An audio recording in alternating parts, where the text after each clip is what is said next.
আজ 9:30টার দিকে একটা ইনফরমেশন আছে সাবরুম বয়েজ স্কুলের বিভিন্ন হেডমাস্টার থেকে ল্যাবের রুম, তারপর শিক্ষকের রুমগুলি দরজাগুলি খোলা, তালা ভাঙা ছিল।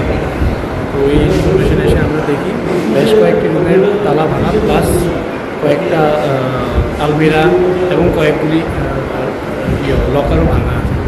এখন পর্যন্ত কি চুরি গেছে তার কি কোনো সঠিক সিদ্ধান্তে আসা গেছে স্যার? এখন পর্যন্ত তেমন কিছুই পাওয়া যায়নি। কিছু স্টাইফেনের কিছু 5 থেকে 5,500 টাকার মতো জানা যাচ্ছে যে চুরি হয়েছে, বাকি আর কিছু জানা যায়নি। তারপরেও ভেরিফিকেশন করছে তারা। স্কুলে তো অনেক ল্যাপটপ ছিল, এগুলো কি চুরি হয়েছে? হ্যাঁ, না, স্কুলের ল্যাপটপ থেকে শুরু করে বিভিন্ন অ্যাক্সেসরিজ ছিল, স্কুলের স্পোর্টসেরও অনেক কিছু ছিল, কিছুই চুরি হয়নি। কি মনে হয় স্যার প্রাথমিকভাবে?